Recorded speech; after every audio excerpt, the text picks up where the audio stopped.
की आत्ता फ्लोर टेस्टवर जाण्यासाठीची जी मानसिकता आहे, ही मानसिकता सगळ्यांचीच आहे, सगळ्यांचीच असणार.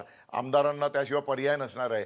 त्यामुळे अजित पवारांनी जेव्हा ही तयारी केलेली होती, त्यांच्याबरोबरचे जे आमदार होते, त्यांचे लॉयलिस्ट जे आमदार होते, त्या आमदारांनी कचखाऊपणा केला असं मला वाटत नाही.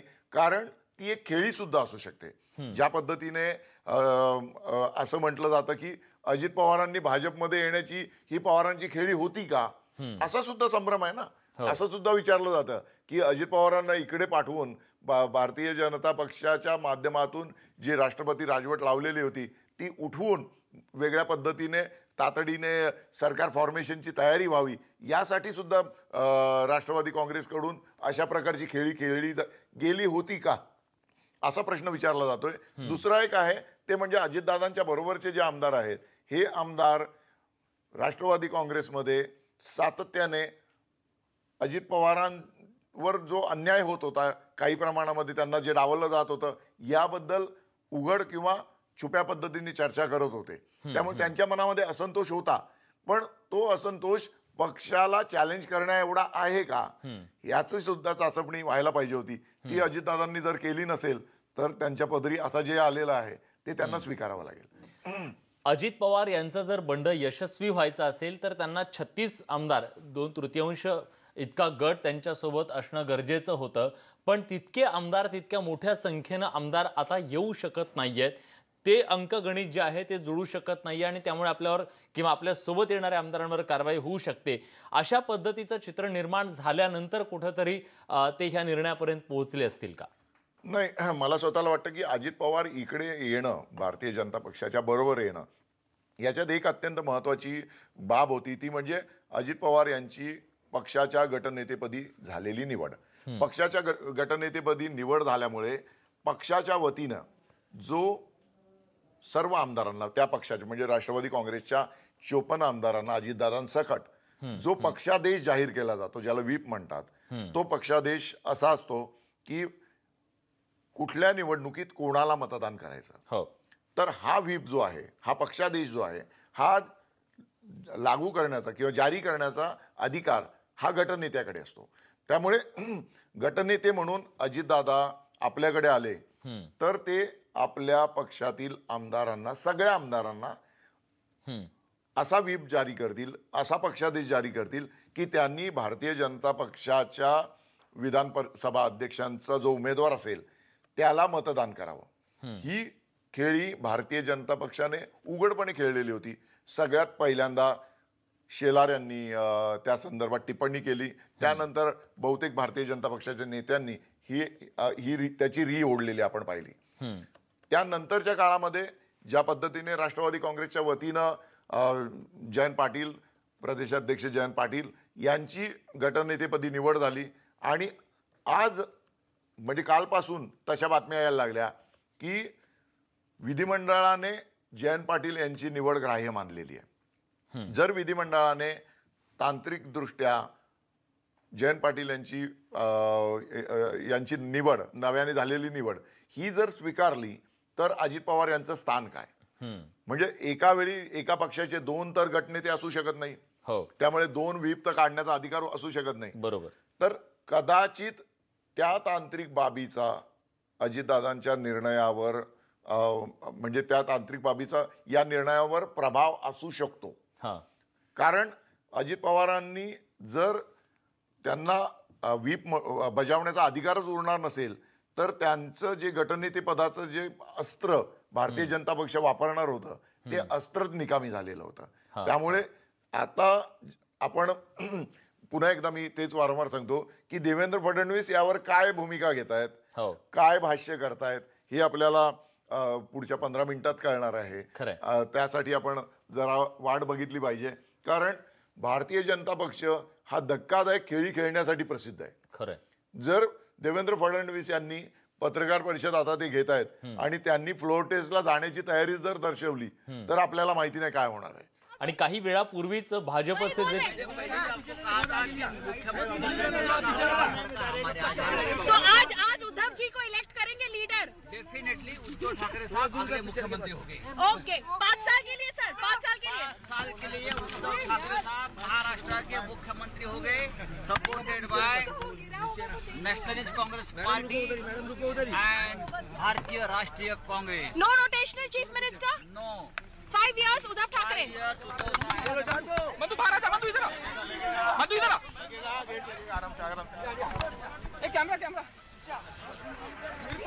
सेनेचे नेते खासदार ज्यांनी सांगितलं की पुढचे मुख्यमंत्री जे असतील 5 वर्षांसाठी उद्धव ठाकरे असतील आणि तो विश्वास त्यांनी व्यक्त केलेला आहे.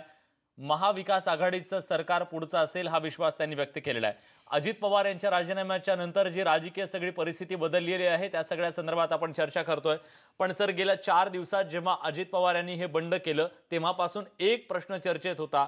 अजित पवार यांचं हे बंड म्हणजे शरद पवार यांच्या नेतृत्वाला आव्हान आहे पक्षातून मिळालेलं, पण शरद पवार यांनी हे आव्हान व्यवस्थितरित्या पेललंय का आणि आपला पक्षातला नेतृत्वाचा खुट्टा बळकट केलाय का? शरद पवार हे अत्यंत चाणाक्ष नेते आहेत. आपण सगळ्यांनी बघितलं की आत्ताच्या राजकारणात जेवढे सक्रिय नेते आहेत, या सक्रिय नेत्यांचं जेवढं आयुष्य आहे तेवढा शरद पवारांचा राजकीय अनुभव आहे. 52 वर्ष त्यांची संसदीय कारकीर्द आहे. म्हणजे खासदार किंवा आमदार म्हणून ते सलग 52 वर्ष निवडून आलेले आहेत. 26 वर्ष सत्तेमध्ये राहिलेले आहेत.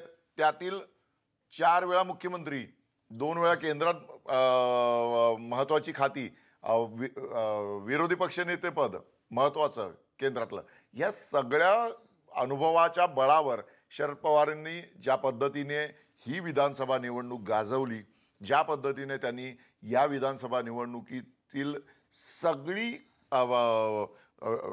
सगळा घटनाक्रम आपल्या अवतीभोवती फिरवत ठेवला, सगळी सूत्र आपल्या हाती ठेवली, हे पाहिल्यानंतर शरद पवार यांचं जे आत्तापर्यंतचं राजकीय स्थान आहे महाराष्ट्राच्या राजकारणातलं, आपण सगळ्यांनी पाहिलं आहे की शरद पवार यांना वगळून महाराष्ट्राचं राजकारण आजवर झालेलं नाही आहे. आणि 79व्या वर्षी कॅन्सरसारख्या दुर्धर आजाराला तोंड दिल्यानंतर एक नेता इतक्या मोठ्या प्रमाणात स्वतःला राजकारणामध्ये व्यग्र ठेवतो आणि नुसता व्यग्र ठेवत नाही, व्यस्त ठेवत नाही, तर राजकारणातील सगळी समीकरणं स्वतःच्या बळावर फिरवतो, स्वतःच्या बळावर घडवतो. हे महाराष्ट्रासाठी खरं तर नवीन नव्हतं. महाराष्ट्राने शरद पवारांची ही सगळी कारकीर्द जवळून बघितलेली आहे. त्यामुळे या वेळेस जेव्हा विरोधक निष्प्रभ झालेले होते, जेव्हा भारतीय जनता पक्ष आणि शिवसेनेचे सरकारची एक प्रकारे अनभिषिक्त सत्ता महाराष्ट्रामध्ये सुरू होती असं आपण बघितलं. इवन लोकसभा निवडणुकीनंतर ज्या पद्धतीने भारतीय जनता पक्ष आणि शिवसेनेचे आमदार खासदार निवडून आलेले आपण पाहिले, त्यानंतरच्या काळात तर महाराष्ट्राच्या राजकारणामध्ये जवळपास विरोधी पक्ष अस्तित्वात आहे की नाही अशा प्रकारचं वातावरण होतं. त्या काळात शरद पवार उभे राहिले आणि त्यांनी प्रस्थापित सत्तेला आव्हान देत स्वतः महाराष्ट्रव्यापी दौरे सुरू केले. यात एक गोष्ट लक्षात घेतली पाहिजे की पवारांनी हे करत असताना अजित पवारांना आपल्याबरोबर घेतलं नाही. मी विधानसभा निवडणुकीच्या काळामध्ये जेव्हा अजित पवारांची मुलाखत घेतली होती त्यावेळेस त्यांना विचारलं की अजितदादा, तुम्ही राज्यव्यापी दौरे करताना का दिसत नाही, तुमच्याकडे तेवढ्या मोठ्या प्रमाणात नेतृत्व का दिलं नाही. यावर त्यांनी सांगितलं होतं की पक्षाकडे फक्त 3च हेलिकॉप्टर आहेत, त्यातलं एक हेलिकॉप्टर शरद पवार महाआघाडीचा मुख्यमंत्री होणार आणि माननीय शरद पवार साहेब त्याची घोषणा करणार. इस्तीफा दिया है, क्या आप इसका कंफर्मेशन करते हैं? हमें जरूर महाआघाड़ी का सीएम महाराष्ट्र के होंगे और माननीय शरद पवार साहब उसकी घोषणा करेंगे. शरद पवार साहब उसकी घोषणा करेंगे. इस्तीफा दिया है क्या? अजित पवार ने इस्तीफा दिया है. एक अच्छी बात है, अच्छी बात है. आप ही मानते हैं इस्तीफा दिया है, आप इस कंफर्म कर रहे हैं सर? आपके माध्यम से हमें मालूम पड़ी है. आपको क्या जानकारी है सर? नहीं, आप जो जानकारी आपने जो दिया वही हमें है, लेकिन महाआघाड़ी का सीएम बनेंगे. महाआघाडीचे नेते सांगतायत की शिवसेनेचा आणि महाआघाडीचा मुख्यमंत्री होईल, त्यामुळे त्याची लवकरच घोषणा होईल. पण एक मुद्दा असा पण आहे सर की यावेळेस भाजपनं शपथविधी पूर्ण केला, सरकार स्थापन केलं, पण जे मार्जिन होतं ते मार्जिन मोठं होतं. एखादा मोठा पक्ष किंवा त्या पक्षातला एक मोठा गट सोबत आल्याशिवाय सत्ता स्थिर सरकार देणं अवघड होतं. बरोबर. अजित पवार त्यांच्या हाती लागले, पण ज्या आमदारांच्या बळावर अजित पवारांनी हा निर्णय घेतला ते आमदार आणि त्याच्यानंतर अजित पवारांच्या जीवावर देवेंद्र फडणवीसांनी हा निर्णय घेतला. ही साखळी जुळली नाही, म्हणून आता देवेंद्र फडणवीस यांच्या समोर सुद्धा पर्याय उरलेला नाहीये. नाही, देवेंद्र फडणवीस यांच्यासमोर मोठं आव्हान आहे निश्चितच. ज्या दिवशी त्यांनी शपथ घेतली त्या दिवशीचा त्यांचा चेहरा सुद्धा सांगत होता की त्यांच्यासमोर हे आव्हान आहे. आणि साहजिक आहे, आपल्याला आकडे समोर दिसत आहेत. 105 अधिक 15 अपक्ष आणि इतर पकडले तर 120 होतात. मग तरी उरतात ना 25. हो. या 25ची जी जुळवाजुळव करायची, बरं जो पक्षांतर बंदी कायदा आहे, या पक्षांतर बंदी कायद्याने आपल्याकडील जी आयाराम गायारामची जी एक पद्धत होती, ही पद्धत पूर्णपणे बंद केलेली आहे. बऱ्यापैकी या सगळ्या गोष्टींवर आळा ठेवलेला आहे. परंतु तरी पण या सगळ्या पार्श्वभूमीवर गोवा आणि मणिपूरमध्ये काय घडलं हे आपण जवळून बघितलं. कर्नाटकात काय घडलं हे आपण व्यवस्थित बघितलं. त्यामुळे ज्या पद्धतीने या सगळ्या गोष्टी आता सुरू आहेत, ज्या पद्धतीने सगळा घटनाक्रम सुरू आहे, हा घटनाक्रम कुठे जाईल, महाराष्ट्राला कुठे नेईल हे येणाऱ्या काळातच आपल्याला समजणार आहे. कारण बघा, आत्तापर्यंत ज्या बातम्या आलेल्या आहेत अजित पवार यांच्या राजीनाम्याच्या शक्यतेच्या, इसके बारे में प्रतिक्रिया देना उचित होगा, लेकिन जहाँ तक के जो सूत्र के माध्यम से जो मालूम पड़ रहा है, मुझे हम ये पहले से ही कह रहे थे कि नैतिकता के आधार के ऊपर जनाधार और विशेष तौर के ऊपर विधायकों का जनाधार जिसके पास नहीं है, उन्होंने इस चीज़ को सामने जाने की ज़रूरत नहीं. और माननीय सर्वोच्च न्यायालय ने जो निर्णय लिया कि इसको ओपन करने की भूमिका फ्लोर ऑफ टेस्ट के ऊपर जो करने के लिए, उसके बाद ही ये सब निर्णय हो रहे या प्रक्रिया हो रही है. अब इसके बारे में जब तक अधिकृत रीति से इसकी चर्चा पुष्टि नहीं होती है, आज बात करना उचित नहीं होगा. लेकिन हमारे 6:30 बजे ट्राइडेंट में सभी विधायक, सभी नेता दल के लोग वहाँ पे बैठे मिलेंगे और फिर उसके बारे में उस प्रक्रिया की चर्चा होगी. त्याच्यात काहीच नाही, कन्सेन्स आहे, अलायन्सेस आहेत. अलायन्सेसमध्ये ऑलरेडी अगोदर पवार साहेबांनीच हे स्पष्ट केलं होतं की मुख्यमंत्री जे आहेत हे शिवसेना पक्षाचाच होईल, कारण बहुमताच जे आमच्याकडे जे आकडे आहेत किंवा जे सर्व सिंगल लार्जेस्ट पार्टी म्हणून BJP आणि त्याच्यानंतर ही शिवसेनाच आहेत. आणि म्हणून हे निर्विवाद आहेत, म्हणून त्याच्यात काही कन्फ्युजन नाही. कोण होणार, काय होणार हे 6:30 वाजता सर्व आमदार एकत्रित बसून आणि सर्व नेते बसून त्यावरती निर्णय घेतील किंवा शिक्कामोर्तब. अजित पवारांनी राजीनामा दिला. अब मालूम पड़ रहा है कि दिया है, सूत्रों के माध्यम से मिल रहा है. अब 3:30 को प्रेस CM ने भी ली है, तो मालूम पड़ेगा क्या होता है. ठीक है, थँक्यू सर. तेव्हा सगळीकडेच आता भूकंप झालेला आहे अजित पवार यांच्या राजीनाम्याच्या बातमीनं. पण एक गोष्ट अशी सुद्धा आहे सर की गेल्या 2 दिवसात एक चर्चा सुरू झाली होती.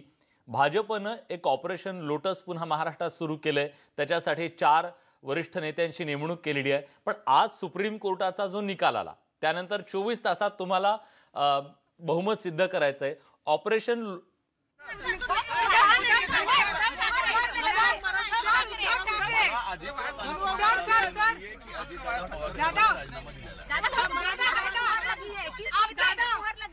तीनों के नेता कौन होंगे? उद्धव ठाकरे. 6:30 वाजता जी बैठक आहे त्या बैठकीमध्ये निर्णय होईल की आमच्या 3 पक्षाचा नेता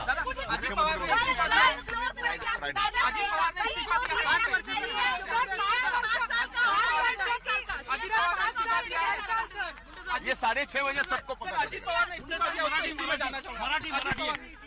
राजीनामा दिलाय. हे दिले. आणखी मला अधिकृत माहिती मिळालेली नाहीये. ज्यावेळेस अधिकृत माहिती मिळेल त्यावेळेस मी देईन. लागेल. महाविकास आघाडी आपलं बहुमत जे ते सिद्ध करणार. हे कालच सिद्ध केलंय आम्ही 162. पण लागेल. अजितदादा आपल्या बैठकीला येण्याची शक्यता आहे. अजितदादा बैठकीला येतील का? ते मला माहित नाही. त्यांनी राजीनामा दिला नाही. आपले दरवाजे खुले, एनसीपी के दरवाजे अजित पवार के लिए खुले. धनंजय मुंडे बोलत होते, आपण त्यांची प्रतिक्रिया ऐकली. भाजपच्या नेत्यांनी गेल्या काही दिवसांमध्ये ऑपरेशन लोटस सुरू केलंय अशी चर्चा आपण ऐकली. पण सुप्रीम कोर्टाचा आज निर्णय आला, 24 तासाच्या आत बहुमत सिद्ध करायला सांगितलं. ऑपरेशन लोटसवर पाठवलेल्या सरदारांना वेळ कमी मिळाला असेल म्हणून सुद्धा काहीशी अडचण होऊ शकते भाजपची. नाही, मला तसं वाटत नाही. कारण भारतीय जनता पक्षाच्या वतीने या संदर्भातची बोलणी जर त्यांना ऑपरेशन लोटस करायचं असेल, बरं पहिली गोष्ट म्हणजे असं काय ऑपरेशन लोटस वगैरे असं काय उघड करून होत नसतात. या सगळ्या गोष्टी छुप्या पद्धतीने चालत असतात आणि त्या संदर्भातील ज्या हालचाली असतात त्या गुप्तपणे सुरू असतात आणि त्याला काय ते कुठल्या वेळेची वाट बघत नसतात. आपण सगळ्यांनी पाहिलं की ज्या प्रकारे देवेंद्र फडणवीस यांनी शपथ घेतली त्याच्या आधीच खरं तर आमदारांची या संदर्भात बोलणी झाली असतील. कोण आपल्याला पाठिंबा देणार, किती आपल्याकडे आमदार असणार, या संदर्भाची आकडेवारी भारतीय जनता पक्षाकडे असल्याशिवाय ते अशा पद्धतीचा निर्णय घेतील असं मला वाटत नाही. आणि मुळात मुद्दा उरला फ्लोअर टेस्टचा. फ्लोअर टेस्ट आपल्याला द्यावी लागणार, सत्वपरीक्षा आपल्याला विधिमंडळात द्यावी लागणार, हे तर त्यांना ठाऊकच असणार ना की त्या माहितीशिवाय त्यांनी असं केलं असं मला स्वतःला वाटत नाही. आणि आपण नजीकच्या काळातला कर्नाटकातला किस्सा अजीत पवार ने भी इस्तीफा दिया है, क्या चाहेंगे कि मुख्यमंत्री भी इस्तीफा दें? मुख्यमंत्री तो इस्तीफा देना ही पड़ेगा उसको, है क्या? उनके पास मेजॉरिटी नहीं है और यहाँ हम संविधान दिवस मना रहे हैं और संविधान का खून वो कैसा कर सकते हैं? क्या मैसेज आएगा पूरे देश में? वो हमेशा संविधान के खिलाफ रहे हैं लेकिन दिन दहाड़े इस तरह का खून कैसा वो कर सकते हैं? एक तरह से उन्होंने कहाँ न कहाँ कुछ सीखा है, ऐसा मैं समझता हूँ, शहानपन सीखे. जो कुछ हुआ अजीत पवार का इस्तीफा, क्या आपको क्या लगता है?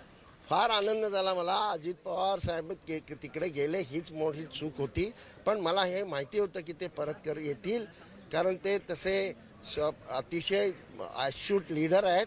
त्यांच्याबद्दल मला आदर आहे. त्यांनी चूक केली असली तरी त्यांना माफ केलं पाहिजे आणि त्यांना बरोबर घेतलं पाहिजे. महाराष्ट्रामध्ये त्यांच्या नेतृत्वाची गरज आहे असं मी समजतो. क्या आप लोग चाहते हैं कि देवेंद्र फडणवीस को इस्तीफा दें? देवेंद्र फडणवीस को इस्तीफा देना ही पड़ेगा और देगा ही, जल्दी देंगे. वो कैसे रहेंगे? इस तरह के या तऱ्हेनं या देशातल्या घटनेचं खून करण्याचं जे चाललेलं आहे, इथे आम्ही घटना दिवस हे करतोय, साजरा करतोय, आणि त्यावेळेला या तऱ्हेचं कसं चालेल? कायदा कानून सगळं धाब्यावर बसवणं, सुप्रीम कोर्ट धाब्यावर बसवणं, या देशाची घटना धाब्यावर बसवणं, या तऱ्हेनं राजनीती होऊ शकत नाही. हा देश कोई इतर अरब देशासारखा अरब देश नाही आहे. या देशाची काही परंपरा आहे, महात्मा गांधींनी घालून दिलेली परंपरा आहे. हुसेन दलवाई बोलत होते. सर, हुसेन दलवाईच्या बोलण्यात एक महत्त्वाचा मुद्दा आला. त्यांनी सांगितलं की त्यांना आपण माफ केलं पाहिजे, ते चुकलेत. खरंच जर राष्ट्रवादी काँग्रेसमधला इतर कुठला नेता असा गेला असता तर इतक्या उदार मतानं त्याला माफी मिळाली असती का? त्यालाही हाच न्याय लागू केला असता का? मी जितेंद्र आव्हाड यांची मध्यंतरी शरद पवारांची ईडी चौकशी झाली त्या सुमारास एक आपल्या चॅनलवर मुलाखत घेत होतो. त्यावेळेस शरद पवार आणि अजित पवार यांच्या संदर्भात बोलताना त्यांनी एक विधान केलेलं होतं. ते विधान राजकीय नेत्यांकडे त्यांचे कार्यकर्ते किंवा त्यांचे इतर क्रमांक दुसऱ्या किंवा तिसऱ्या फळीतले नेते कसे बघतात याचं उत्तम उदाहरण आहे. तेव्हा जितेंद्र आव्हाड म्हणाले होते की अजित पवार आणि शरद पवार हे पक्षाचे मालक आहेत. त्यामुळे आता हुसेन दलवाई हे जरी प्रगतिशील विचारसरणी असलेल्या चळवळीतून काँग्रेसमध्ये गेलेले असले तरी ते आता पक्के काँग्रेसवासी झालेले आहेत किंवा पक्के काँग्रेसी झालेले आहेत. त्यामुळे ते आपल्या नेत्याबद्दल अशाच पद्धतीची भावना ठेवणार आहे. हीच भूमिका जर अन्य कुठल्या नेत्याने घेतली असती तर निश्चितच त्याच्यावर भयंकर आरोप प्रत्यारोप झालेले असते. परंतु अजित पवार हे त्या घराण्यातले आहेत, पवार घराण्यातले आहेत आणि त्या घराण्याची त्यांच्या पक्षावर मालकी आहे. त्यामुळे त्या घराण्यातील कोणी काही केलं तरी सुद्धा चालू शकतं, हीच भावना त्यांच्या बोलण्यातून व्यक्त होत होती. परंतु आपण मुख्यमंत्री काय बोलतायत याच्याकडेच आता सगळ्यांची नजर लागलेली, सगळ्यांचे डोळे तिकडे लागलेले आहेत की मुख्यमंत्री बाहेर येऊन आपल्या राजीनाम्याची घोषणा करतायत की मुख्यमंत्री आपण तातडीने आजच संध्याकाळी फ्लोअर टेस्टला जायला तयार आहोत असं जाऊन राज्यपालांना सांगतायत. हे सगळं आपल्याला समजून घ्यावं लागेल, कारण धक्कादायक गोष्ट काहीही घडू शकते, काहीही घडू शकते. आता ज्या पद्धतीने राजकारणात वेगवेगळे धक्के आपल्याला मिळत आहेत, यात एक गोष्ट अशीही घडू शकते की मुख्यमंत्र्यांच्या पत्रकार परिषदेमध्ये ते जाहीर करतील की आम्ही आज संध्याकाळीच फ्लोअर टेस्टला जायला तयार आहोत, किंवा ते असंही सांगतील की आम्हाला विधिमंडळातील त्या सगळ्या घोडे बाजारामध्ये अजिबात गम्य नाही आहे, त्यामुळे आम्ही राजीनामा देतोय.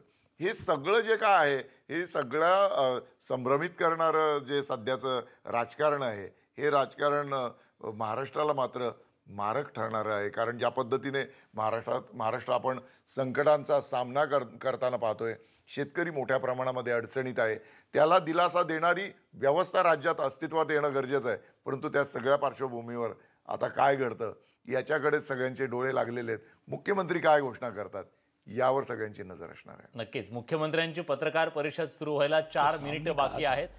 कि देवेंद्र फडणवीस मुख्यमंत्री होंगे, तब तो इतराज नहीं था, बाद में इतराज किया.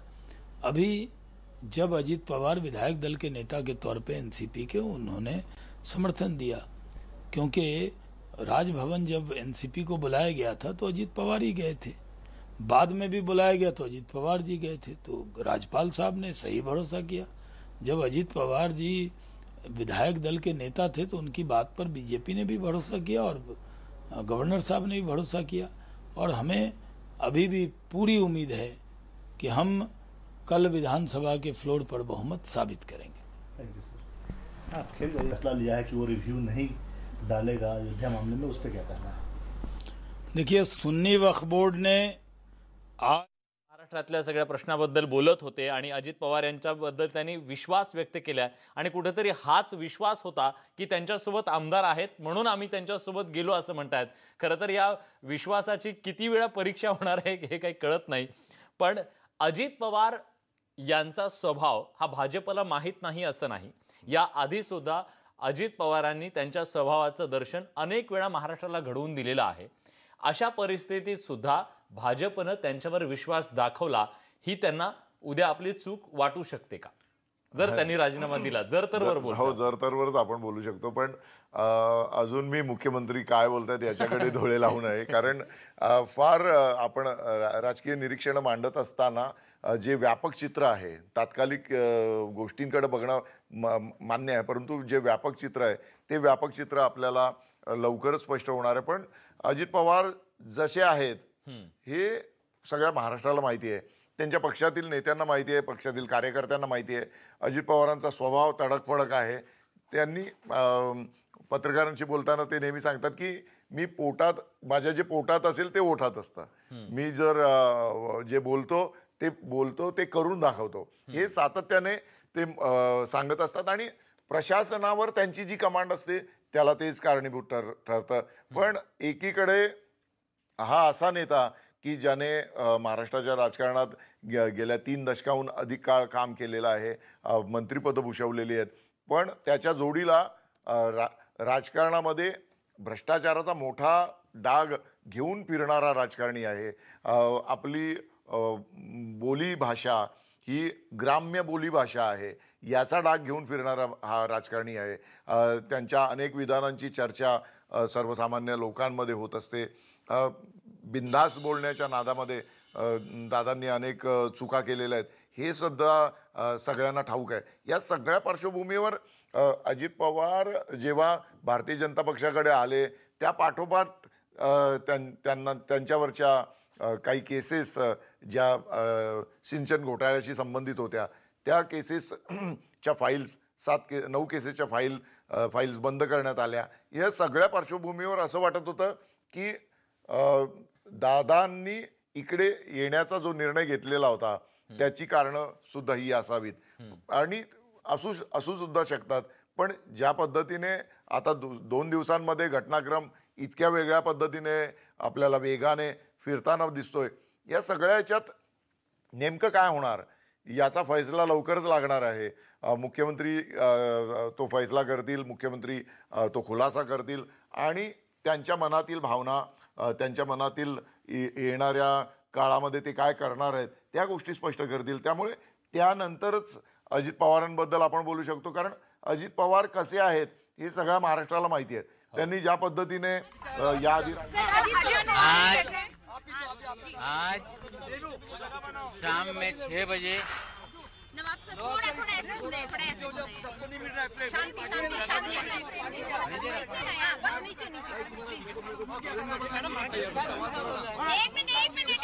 एक मिनट